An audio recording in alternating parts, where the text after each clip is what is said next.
자, 토요일은 Q&A 시간이죠. 여러분들이 실시간으로 무엇이든지 물어보면 제가 답변을 드리는 시간입니다. 토요일은 인사를 주시는 것도 감사하지만 질문부터 먼저 질문이 있을 경우에 글을 올려주신다면 제가 바로 답변을 해드릴 수 있어서 진행이 원활할 것 같습니다. 그렇게 협조해 주시면 좋을 것 같고요. 자, 오늘은 토요일은 인사가 있더라도 건너뛰고 질문 위주로 진행하는 점 널리 양해 바라면서 오늘 천천히 출발해 보도록 하겠습니다. 똥수님 안녕하세요. 시원한 주말 아침이에요. 질문 주셨어요. 오늘도 행복 가득한 하루들. 집값 반등하고 있는 것 같은데 부동산 시황 설명 좀 부탁드려요. 바닥 다지는 건가요? 내년에 금리가 내려가나요? 야, 예, 지금 사실 되게 중요한 얘기인데 요거는 제가 하루 이제 다음 돌아오는 주에 요거만 따로 제가 편성해서 여러분들한테 좀 강의를 굿모닝 경매에서 강의를 좀 해드리도록 할 텐데요. 간단하게 이제 요약해서 결론만 말씀을 드리자면 지금 살짝 집값 반등했던 이유가 왜 그랬었죠, 여러분? 기억하시나요? 네, 한 4개월 전쯤에 경기를 좀 더 부양하기 위해서 정확하게는 1월 달에 부양하기 위해서 1월 3일이었나요? 그때 이제 그 대출 완화, 뭐 주택을 2개 갖고 있어도 60% 대출 해주겠다. 예, 또 사라. 예, 왜냐면 너무 거래가 안 되고 너무 계속 내려가니까 이걸 방지하기 위해서 정부에서 그렇게 이제 정책을 펼쳤어요. 그래도 실질적으로 사람들이 주춤주춤 하니까 특례 보금자리론을 만들었습니다. 그래서 50년 동안 갚게도 해줬고요. 또 금리 또한 나름대로 보장해주는 4%대 뭐 이렇게 받을 수 있도록 그렇게 해주다 보니까 이제 조금 사람들이 영끌 하시는 분들도 또 다시 나타났고 여러 가지 이제 상황이 펼쳐져서 거래가 좀 활발해졌습니다. 그로 인해서 자, 그래프로 보면은 여러분들 입장에서 말씀드리면 이렇게 쭉 올라갔다가 지금 이렇게 여기까지 조정받았잖아요. 그러다가 다시 이렇게 바닥을 찍고 올라가는 모양새였어요. 여러분 그동안 봐와서 알겠지만 그러다 보니까 경매 시장에서도 아무런 문제가 없는 물건 같은 경우는 아파트 같은 경우는 40명, 50명 이렇게 입찰이 들어오고 있는 분위기였는데 자, 과연 여기서 계속 상승할까요? 아닙니다. 그저께 오늘 23일이니까 21일까지 막 끝났죠. 뭐가 끝났어요? 50년 동안 갚을 수 있는 기회를 언제 없앤다 그랬어요. 예, 그거 안 되고 특례 보금자리론도 이제 없애는 걸로 알고 있는데 대출도 축소를 하고요. 자, 이렇게 되면 사고 싶어도 못 사는 거예요. 돈이 없어서. 예. 자, 그러면 어떻게 될까요? 근데 정부 입장에서는 그걸 바라고 있는 거예요. 그 다시 이제 조정을 받거나 입지가 좋은 것들은 그냥 보합을 유지하거나 입지가 진짜 좋은 것들은 살짝 오르거나 이런 분위기가 형성될 겁니다. 예. 좀 애매했던 것들은 또 거래가 안 되기 때문에 다시 또 이제 내려가는 상황이 될 거예요. 그래서 여러분들 지금 반등의 시장도 아니고요. 완전히 바닥은 아니기 때문에 여러분들이 그냥 지금 또 다시 올라가는 흐름이니까 사야지 이건 아니에요. 자, 제가 얘기하는 거는 아파트에 대한 이야기입니다. 오해하지 마세요. 우리가 경매, 공매 시장하고는 전혀 달라요. 아파트의 시장 흐름에 대해서 얘기하고 있는 거예요. 예, 토지의 시장 흐름과도 전혀 관계가 없어요. 빌딩하고도 관계가 없고요.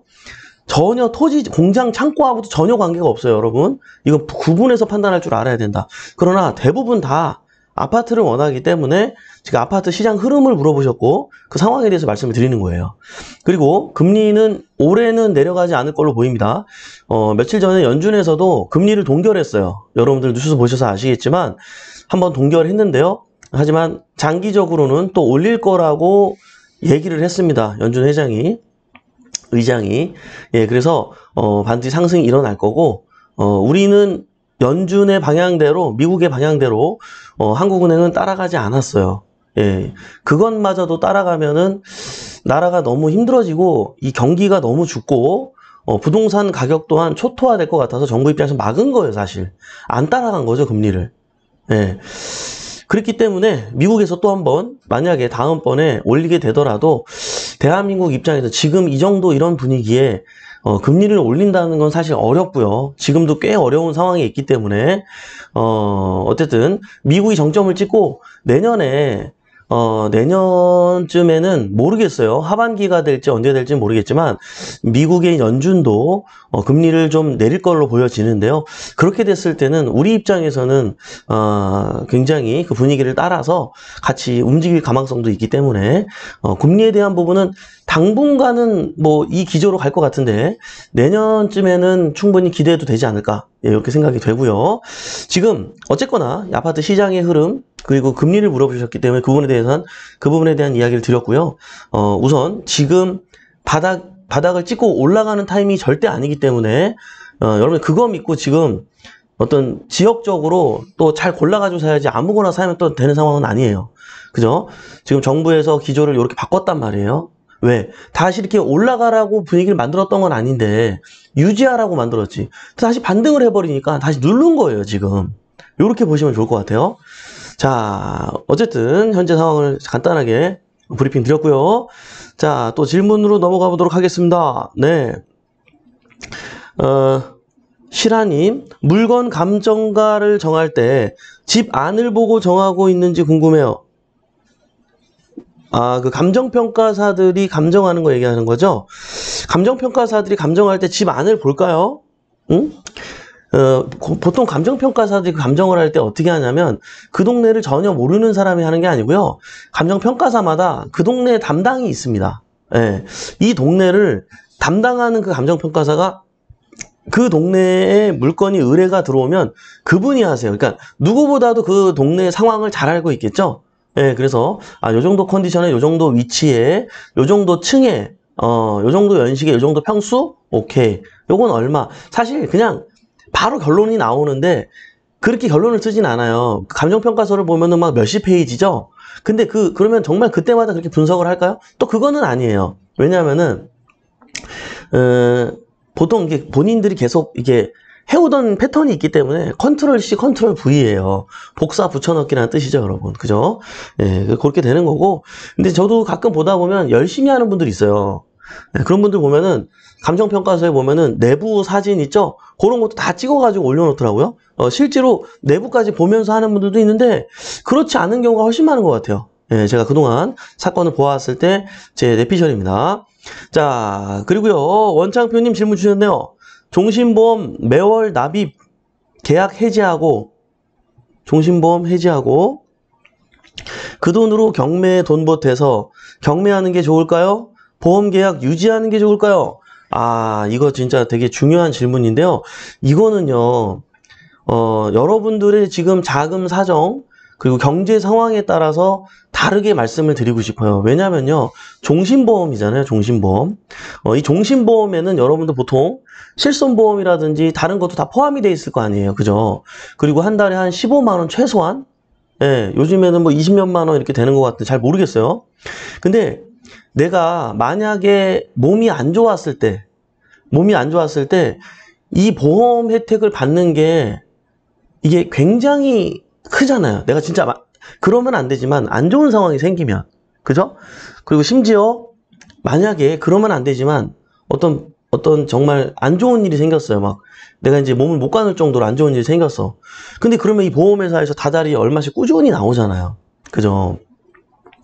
그러니까 저는 이거를 무조건 해지하라라고 말씀을 못 드리겠어요. 왜냐면 여러분들이 충분히 경제적 자유를 이루셨다면 뭐 그때는 괜찮은데 지금 만약에 아직 이루지는 않았는데 만약에 내가 뭐 열심히 하다가 문제가 생겼어.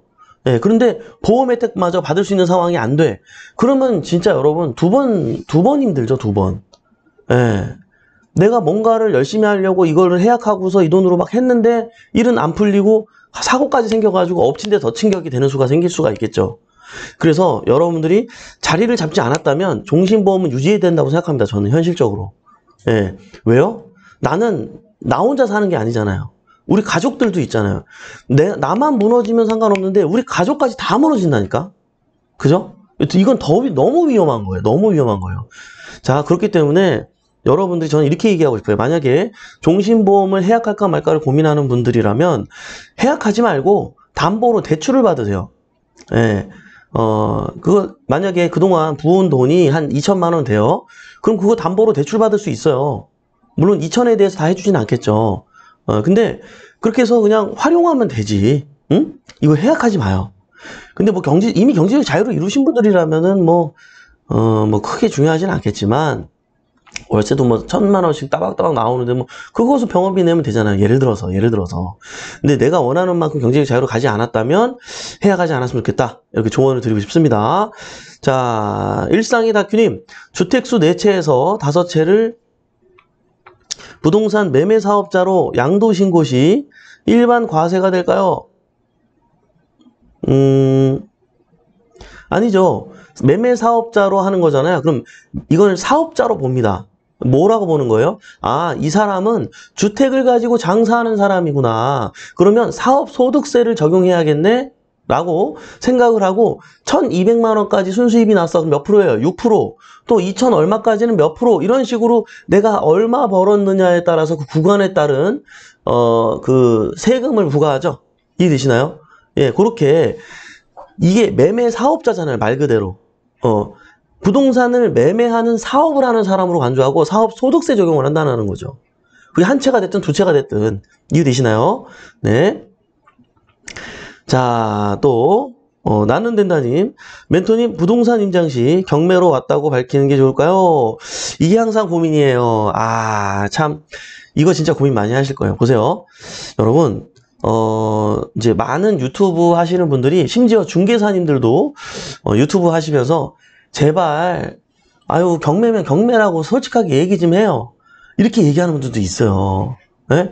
아니, 물론 좀 저기 할 수도 있겠지만, 아니, 차라리 이렇게 얘기하면은 얘기해 줄 텐데, 그걸 꼭 속이려고 그래가지고, 내가 참 사람 기분 나쁘게 하고, 뭐 이런 얘기 많이 하시거든요. 네, 제가 팩트를 말씀드릴게요. 되게 중요한 거예요, 여러분. 이게 있어요. 여러분들은 이제 중개사님의 마음을 모르실 텐데, 이런 게 있습니다. 이게 심지어 경매 때문에 조사하러 왔다고 이렇게 조사하라고 가르치는 또 학원이 있어요. 그러면은 그 중개업자분들은 경매 때문에 이게 경매 나왔는지도 몰랐는데 그런 분들 때문에 또 경매 나오는지도 알게 되고 막 그래요. 근데 저는 그거는 조금 바람직하지 않다고 생각해요. 왜냐면요, 여러분들이 이제 중개 일을 하잖아요. 그럼 어떤 일이 생기냐면 한 1년 정도만 딱 해봐도 느낀단 말이에요. 뭐를 느끼냐면, 물론 이제 어떤 중개를 하느냐에 따라서 그거는 이제 다르지만, 이제 경매 조사를 하러 오는 분들이 있어요. 그러면 이제 처음에 이분이 경매 조사하는지 몰랐지. 그래서 2시간 동안 다리 아프게 여기저기 걸어다니면서 막 소개해주면서 전화하면서 막 열심히 했어요. 이제나 저제나 이분이 우리랑 거래를 해야 될 텐데 선택을 좀 하셨나? 전화했는데 또 전화도 안 받고, 그냥 헛수고 했네.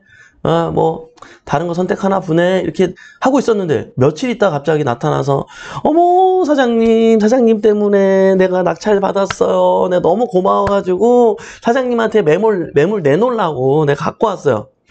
그 중개사님은 그게 고마울까요, 여러분? 여러분 고마울 거라고 생각하세요? 이 배신감이 정말 어마어마하지 않을까요, 여러분? 야, 또 이런 일이 있어요. 막 소개하다 보면 자꾸 뭘 적어. 근데 살짝 봤더니 중개사님이 봤더니 뭐야? 보고서야, 보고서. 본조사 보고서 막 이런 거야. 예? 그럼 이제 중개사님 딱 보다 보니까 앞만 봐도 이거 경매 때문에 조사하러 온 사람인 거야. 얼마나 여러분 마음이 상하겠어요. 여러분 중개사님 입장을 이해하시나요? 예? 이게 오죽하면 여러분, 이게 경매계의 인문 학교와도 초등학교 같은 지역이 있습니다. 어디예요? 인천. 예. 그러니까 일단 경매 시작하면 저렴하고 막 이런 거, 그리고 매물도 많고 이러다 보니까 인천에 많이 가는데, 그러니까 꼭 경매 초보자들이 많이 조사를 하다 보니까 중개사님들이 눈빛만 봐도 알아요. 딱 문 열고 들어올 때부터 안다, 사실은? 경매 때문에 왔는지? 예? 그러니까 오죽하면은 간판도 제작했잖아. 경매문의 사절한다고. 예. 여러분, 이거는요, 일단 여러분들이 그냥 경매 때문에 왔다고 밝히는 것 자체만으로도 중개사님 입장에서는 달갑지도 않아요. 심지어 오늘 손님도 하나 없는데, 요즘에 거래도 안 되는데, 왔는데, 뭐야, 기쁘게 맞이했는데 갑자기 경매 때문에 왔대. 여러분 입장 바꿔 생각해 보세요. 아유, 나 진짜 옛날에 저기 청담동에 장사할 때 내가 4층이었다 그랬잖아요. 그럼 계단에서 엘리베이터가 없었거든요. 계단에서 사람들이 올라오는 소리가 들려. 그러면 제발 4층까지 올라와라. 근데 3층에서 문 열리는 내레랭 소리가 들려. 뭐야? 성형외과 들어간 거야. 아, 또 아니구나. 이랬는데 어쨌든 손님이 왔어. 기뻐 안 기뻐? 근데 경매 때문에 왔대. 야, 여러분. 예. 저는요, 여러분, 그거는 그분을 진짜 존중하고 그분을 위한다면 그거 그렇게 얘기하지 마요. 예. 근데 때로는 그런 거 있다. 때로는 누가 봐도 이거는 지금 이 상황에 여기를 온다는 거는 누가 봐도 경매 때문에 온 거야. 여기 더 이상 뭐 올 그런 곳이 아니야. 중개업소는 하나밖에 없어. 이런 거는 얘기해야지, 인간적으로. 이런 건 얘기해야지. 거기 가서 또 그런 상황에서 또 아닌 척 이렇게 하고 그러면 안 돼요, 여러분. 예? 그런 건 진심으로 얘기해. 진심으로. 아우, 초면에 진짜 너무 죄송합니다, 사장님. 예? 여러분, 진심으로 다가가야 된다. 예. 여러분들 이게 있다? 이게, 여러분들 이제 옷가게 하는 분들이 그래요. 응? 여러분들도 어디서 어떤 일 하시는지 모르겠는데, 이런 게 있어. 딱, 언니들이 딱 걸어 들어오잖아? 이 언니는 한 10벌 정도 입고 사지는 않고, 물어보기는 많이 물어보고 그냥 나갈 사람. 이 언니는 과묵하지만 그래도 거침없이 한 3벌 정도 사고 나갈 사람. 이 언니는 힘들게 하지만 그래도 사갈 사람. 이 언니는 힘들게 하지도 않고 말도 안 걸고 안 사갈 사람. 눈빛만 봐, 걸어오는 자세만 봐도 안단 말이야. 표정만 봐도 안단 말이에요. 그죠? 예. 여러분들이 아무리 초보자 아닌 척을 해도, 경매 아닌 척 해도 벌써 여러분들이 들어오면은 중개사님들 다 안다, 여러분. 예? 그죠? 언제 티나? 문 열 때부터 달라. 여러분 이제 부동산 진짜 구하러 가면 어때요? 당당하게 열고 들어가서 사장님 부동산 좀 알아보러 왔어요. 예? 방 3개짜리 좀 구하고 있는데 좀 저렴한 걸로 좀 가격 좀 잘 나온 거 없을까요? 이렇게 그냥 자연스럽게 얘기를 해야 되는데 어때? 벌써 문 열 때부터 표정부터 달라. 벌써 들어가기 전부터 마음 졸이잖아, 여러분들. 어떻게. 중개사님이 내가 경매 때문에 온지 몰라야 되는데 나한테 잘 설명 좀 알아서 좀 해줘야 되는데 나 뭐라고 물어봐야 될지도 몰라. 나 초보자여가지고 중개사님 잘 부탁해요. 이 마음을 담고 들어가니까 벌써 어때? 저기요. 이렇게 하면서 굉장히 공손하게, 예? 어려워하는 마음으로, 예? 이 을과 같은 마음으로 당당하게 내가 돈을 벌게 해주러 온 거니까. 우리가 진짜 집을 구할 때는 그냥 거침없이 들어가서 퉁명스럽게 들어가서 다 물어보는데 벌써 내 마음에 전전긍긍과 부탁해요, 중개사님, 나 뭐 물어봐야 될지도 모르겠고 알아서 말 좀 잘해줘요, 막 이런 마음이 얼굴에 다 담겨 있다니까. 지금 너 또 한 얘기 가지고 너무 오래 갔다, 이거. 뭔 말인지 알죠, 여러분? 예, 나는 된다니 뭔 말인지 알겠죠? 항상 고민이라는데 고민하지 마. 그렇게 하지 마. 예, 그 중개사님들 살려줘. 예? 자, 금시조님, 매도님, 사업자 없어도 신탁대출 되지요? 예, 신탁대출 가능합니다. 옛날에는요, 제가 옛날에 이제 경매할 때는 사업자를 일부러 만들었어요. 왜 만들었냐면 신탁대출 받으려고. 사업자가 없으면 신탁대출을 못 받았거든요. 근데 문정부 때 이제 규제가 강하게 들어오면서 은행들이 대출을 해줘야 은행도 돈을 벌지. 대출을 못 받게 막 했단 말이에요, 그때. 그러니까 개인도 신탁이 되게끔 어떻게 신탁사업은 싸바싸바가 됐는지 모르겠는데 그때 갑자기 그때부터 출시가 됐어요. 어쨌든 뭐 그렇다. 네. 자유회원님, 은행 지인이 내년 중순에서 말까지 금리가 오를 거라는데 대출 갈아타기에서 투자하려는데 어떻게 보세요? 은행 지인이? 글쎄요, 은행 지인분이 잘 알까요? 예? 그죠? 예. 이 정부 정세, 정치의 방향, 부동산 시장, 경기의 흐름, 이 모든 걸 고려하고 판단해야 되는 거지. 자, 이거 내년 중순에서 말까지 금리가 무조건 오른다? 이거는 우리가 뭐 속단할 수 있는 내용은 아니기 때문에 그거는 또 시장 상황을 좀 지켜보면서 그렇게 그때 우리 같이 머리를 맞대고 같이 생각해 보기 바래요. 자, 산들바람님, 네, 임대사업자도 대출이 나오나요? 임대사업자 대출 나오죠? 예. 자, 언젠가 국화부님, 네, 안녕하세요. 질문하려고 어제부터 기다렸습니다. 그랬군요. 보증금 미상 대항력 임차인이고 배당 요구는 하지 않았어요. 이후에 대부업체에서 500만 원의 전세권 설정했는데 그러면 대학력 임차인이 있는데 전세권이 가능한가요? 글쎄요, 난 지금 얘기 들으면서 이런 경우는 처음 보는데 저도 보통 대부업체에서 500만 원 전세권을 설정하는 이유는 거기에 임차인이 없기 때문에 설정을 합니다. 왜요? 대부업체는 선순위 근저당이 아니고 후순위 근저당을 등록하면서 대출을 해주는 경우가 많거든요. 그러면 본인이 후순위이기 때문에 만약에 본인보다도 뒤늦게 임차인이 들어오게 되면 대학력은 없지만 이 임차인은 최우선 변제금을 먼저 받아가겠죠. 그죠? 그러면 후순위인 대부업체가 최우선 변제금마저도 먼저 뛰어가니까 본인 입장에선 받을 돈이 그만큼 없잖아요. 만약에 경매를 당했을 경우에. 예? 그죠? 그러니까 후순위 임차인이 못 들어오게 하려고 보통은 500만 원 전세권 설정을 해놓는 거예요. 본인이 임차인은 아니지만 임차인인 것처럼. 응? 다른 임차인이 못 들어오게 하려고. 그래서 최우선 변제금이 먼저 나가는 일을 없게 하기 위해서 보험 차원에서 대부업체가 그렇게 하는 거예요. 낙찰자 입장에서는 이거는 권리랑 상관없기 때문에 신경 안 써도 돼요. 근데 대학력 있는 임차인이 어차피 있는데 이렇게 하는 경우는 없거든요, 사실. 예, 의미가 없어요. 어차피 대학력 임차인이 또 있기 때문에. 예, 그래서 어쨌든 요거는 뭐 어쨌든 우리 입장에선 낙찰자 입장에선 이 500만 원에 대해서 신경 쓸 필요가 없고, 예, 선순위 대학력 있는 임차인의 보증금을 알아보고 여러분들 들어가면 된다.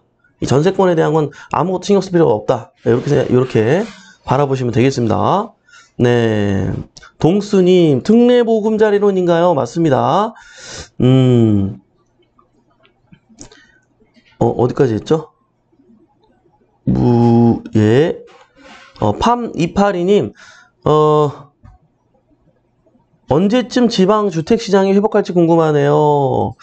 글쎄요, 지방 주택시장, 저는 좀 좋게 보지는 않고 있어요. 왜냐면은, 사실, 여러분 잘 생각해 보세요.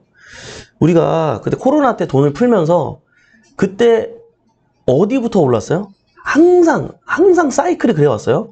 강남 3구부터 올랐어요. 그죠? 그리고 서울로 퍼졌고요. 경기로 퍼지고요. 전국으로 퍼졌어요. 네. 근데 이게 더 퍼지는 속도가 빨라지고 퍼지는 확장성이 굉장히 컸던 이유가 뭐였어요? 정부에서 막 규제했었어요. 문정부에서 기억나요, 여러분? 네. 그래서 투기 지역은 더 못하게끔 투기 지역으로 자꾸 묶고, 네. 그러니까 사람들이 어떻게 지금 부동산이 계속 오르는 시장이기 때문에 투기 안 한 곳을 하느라고 어떻게 보면은 이게 풍선 효과로 지방이 들썩이고 가격이 올랐던 거였지 어떤 자체적으로 일자리가 막 늘어나가지고 사람들이 많이 살게 되는 요인 때문에 집값이 늘었나요? 그것 때문에 는 게 아니었어요. 풍선 효과 때문에 지방이 늘은 거지. 지방에 가서 살고 싶은 사람은 많지 않습니다. 누구나 자금력이 되고 돈이 되면 일자리가 많은 서울에 와서 살고 싶어요. 투자도 서울에 하고 싶어요. 모두의 마음이 그러하듯이. 자, 이런 요인들 때문에 항상, 부동산 시장이 좋아도 이 서울권이 가장 큰 영향을 받지, 이 지방은 영향을 덜 받기 때문에, 예, 장기적으로 보았을 때에도, 예, 인구가 진짜로 점점점 우리가 준다 그러면, 그동안 역사를 통해서, 통계를 통해서 여러분 알고 있는 것처럼 지방에 있는 분들이 일자리가 많은 자꾸 서울로 오잖아요. 그죠? 예, 그렇기 때문에, 일단 지방의 부동산이 뭐 상승한다? 야, 요거는 뭐 상황이 좋아져서 이번에 2차 전지도 발표하고 이래가지고, 부분적으로 상승한 지역들이 있습니다. 예, 굉장히 다행이에요. 다행인데, 이게 이렇게 정부에서 좀 노력해주고 외부 요인이 있어야 이렇게 좀 움직여지지, 자체적으로는 지금 절대로 움직일 수가 없는 시장이 지방시장이에요. 왜요? 정부에서 국토계획을 필두로 해서 지자체에서 각종 택지 조성이라든지 여러 가지 계획을 가지고 개발을 하긴 해요. 근데 거기에 따라서 대기업들이 따라와 주냐는 얘기예요. 대표적으로 이런 혁신도시다 뭐다 해가지고 지긴 졌는데 실제로 진짜 많은 대기업이 들어오는 경우도 있는데 그렇지 않은 경우도 너무 많기 때문에 그게 만약에 수도권 아니었다면 다 웬만하면 다 진행이 됐을 거예요. 근데 이제 저 멀리 지방이다 보니까 항상 그런 리스크가 있고 핸디캡이 있기 때문에 사실 저는 이렇게 추천해드리고 싶진 않아요. 응? 그래서 그래도 주택시장의 회복을 얘기한다면 야 이거는요 조금 몇 년 그래도 확실하게 좀 회복이 되려면 적어도 몇 년은 또 지나야 되지 않을까. 예. 또 아니면 급작스럽게 또 코로나 같이 요런 게 또 이제 발발하게 되면 또 경기가 또 완전히 죽어버리기 때문에 전 세계적으로 또 돈을 엄청나게 또 안 찍을래 안 찍을 수가 없겠죠. 그럼 그로 인해서 반사 이익을 또 지방이 나중에 또 볼 수도 있겠죠. 예. 그때가 되면 또 저희가 또 같이 시그널을 얘기할 날이 올 것 같으니까요. 그때 다시 한번 얘기하도록 하고요. 자, 일단 제 생각으로는 야, 지금 당분간 몇 년 동안은 쉽지 않지 않을까. 요렇게 사료가 됩니다. 그래요. 네. 김은경님, 이사를 계획인데요. 파주, 김포, 광명 중 생각하는데요. 추천 부탁드려요. 아유, 묻지도 따지지 말고 광명 가야지. 그죠? 파주, 김포는 외곽이잖아요, 완전. 광명도 외곽인데, 그래도 광명 옆에 구로잖아요, 구로. 예. 그럼 구로에서 일자리 한 2, 30분이면 여의도 갈 수도, 여의도도 가지, 강남도 가지, 뭐 일자리 많은 곳으로. 자, 강남이 전국의 일자리 1위 지역이죠? 2위 지역이 어디예요? 영등포예요. 예. 앞으로 그 1위, 2위가 바뀔 것 같아요? 안 바뀝니다. 여의도에도 지금 용적률 1000% 이상 다 풀어줬어요. 70층짜리, 100층짜리 이제 건물들 막 들어올 거예요. 그러면 그 건물들 들어올 때 거기가 공실이 날까요? 다 일자리로 채워지게 될 거예요. 그러면 영원히 앞으로도 계속 강남구는 일자리가 1등이에요. 92만 개니까. 영등포도 지금 50만 개니까 2등이에요. 앞으로 더 늘었으면 늘었지 줄까요? 그럼 누가 더 강남까지 더 빨리 갈 수 있어요? 접근성. 그리고 광명은요, 지금 이제 신도시로 뒤집어지고 있잖아요. 그죠? 한두 군데가 아니라 열 몇 군데가 뒤집어집니다. 그거 다 뒤집어지고 나면 완전 신도시예요. 진짜 멋진 뭐 리조트형 아파트 이런 것들이 막 예? 굉장히 시스템 좋은 아파트들이 다 생기기 때문에 훨씬 더 삶의 질이 높겠죠. 예. 파주 어떻게 GTX 타고 와야 되잖아. 김포 어떻게 김포에서 여러분 지하철 타려면은 지옥철이잖아. 예? 여러분 거기서 강남까지 오려면 영등포까지 오려면 생각을 해보세요. GTX가 생기는 게 중요해요. 그게 중요한 게 아니니까 수서까지 왔다가 또 지하철 갈아타가지고 교대까지 와야 출근이 도착이 되는 건데 예? 교통비는 또 예, 광명에서는 7호선만 지하철 타면 그냥 왔다가 그냥 뭐 GTX 필요 없이 그냥 2, 30분이면 다 어디든 가잖아요. 예. 왜 1기 신도시 중에 분당이 최고의 신도시가 된 거죠? 강남이랑 가까웠으니까. 그죠? 물론 마곡도 생겼고 김포 옆에 또 위에 파주에서 좀 멀긴 하지만 그래도 상암 DMC도 있고 나름대로 예, 파주보다는 김포가 낫지만 그동안 역사를 통해서 보더라도 여러분 김포 아파트 가격이 지금 상승이 굉장히 높았었나요? 어땠나요? 예, 김포가 제일 늦게 올랐던 거 아세요? 문정부 때? 예? 수도권 다 올랐는데 김포만 안 올랐었어요. 그때 마지막 끝물에 탔어요. 김포 기억하시죠? 제가 2년 반 전인가 그때도 방송했잖아요. 자, 이제는 김포다. 근데 김포를 볼 게 아니라 김포가 올랐었어요. 그때. 그래서 그러면 이제 제일 마지막에 뭐였냐면 파주였네. 그치? 파주도 김포 파주가 빼고 다 올랐었거든 그때. 그래가지고 김포가 이제 오르는 거예요. 근데 이제 어디가 남았어? 파주 차례였거든. 근데 파주 보지 말고 서울 보라 그랬어요. 제가 그때. 기억나요? 응?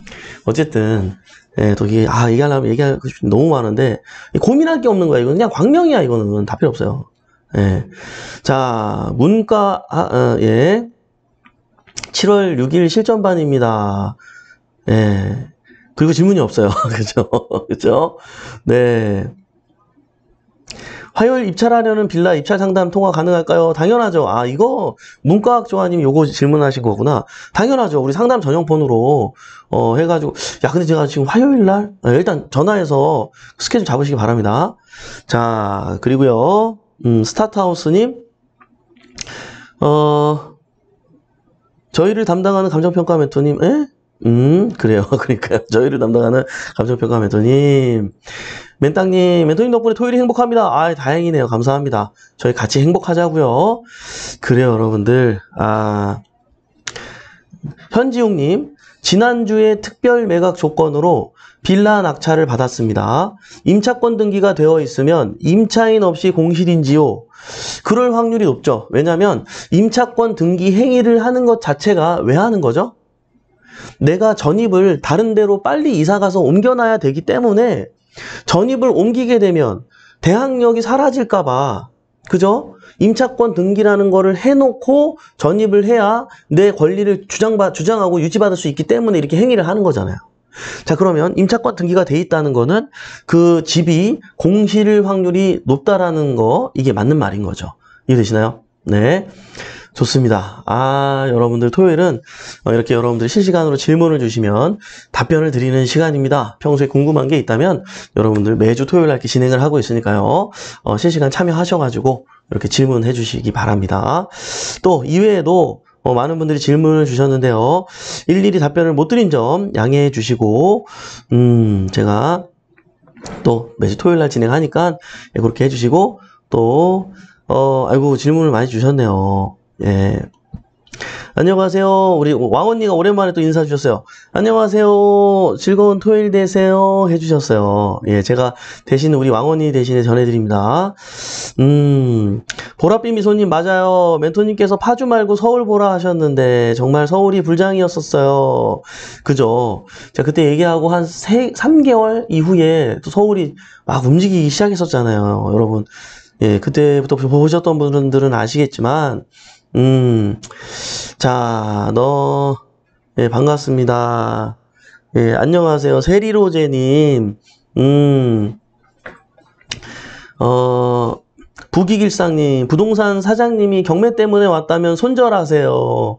그러니까요. 여러분, 사실 중개사님들 입장에서도 우리가 그렇게 나쁘게 절대로 보면 안 되는 게, 제가 중개사님 입장이어도 저도 기분이 굉장히 안 좋을 것 같아요. 예. 실제로 여러분 또 이런 일이 있었어요. 제가 예전에 우리 관악구에 있는 물건을 회원님이 낙찰을 받았는데, 전혀 그 시세대로 조사가 안 된 거예요. 근데 그래서 어떻게 조사했길래 이게 제가 저도 그 동네를 알고 있는데 그 시세가 아니거든요? 이상한 거예요. 그래서 뭐 어떻게 조사하셨길래 이상하게 나왔지? 예, 여쭤봤더니 다 5군데나 갔는데 경매 때문에 왔다고 얘기하면서 이렇게 조사를 하신 거예요. 야, 그러니까 이게 제대로 조사가 안 되지. 예. 그러니까 이게 근데 또 이런 일이 있었어요. 그 물건을 이제 나중에 제대로 조사하고 낙찰까지 받았거든요. 예, 그때 중앙지방법원에서 받았는데 그때 2등이 누구였는지 알아요?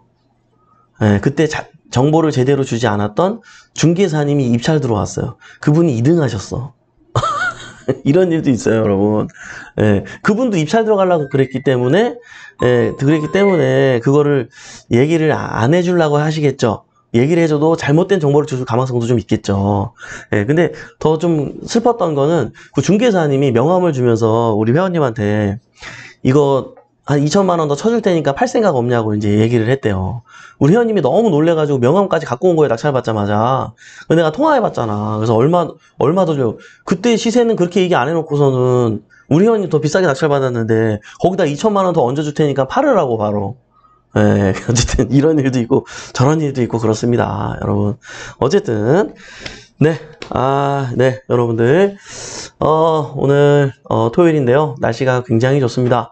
저희 배포 옥션도 오전 수업, 오후 수업 할 거 없이 또 바쁜 하루를 또 준비하고 있는데요. 여러분들도 바쁘신 분들, 바쁜 와중에도, 굿모닝 경매로 또 성장하는 하루들 되었으면 좋겠습니다. 저는 또, 이렇게 인사드리도록 하겠습니다. 오늘 이렇게 유한한 인생에서 소중한 시간을 함께 해주신 여러분 대단히 감사합니다. 매일 아침 행복한 부자가 되고 싶다면 굿모닝 경매와 함께 하시죠. 저는 또 월요일 아침에 활기찬 모습으로 찾아뵙도록 하겠습니다. 지금까지 배포옥션의 이성재 멘토였습니다. 우리 같이 잘 됩시다. 화이팅!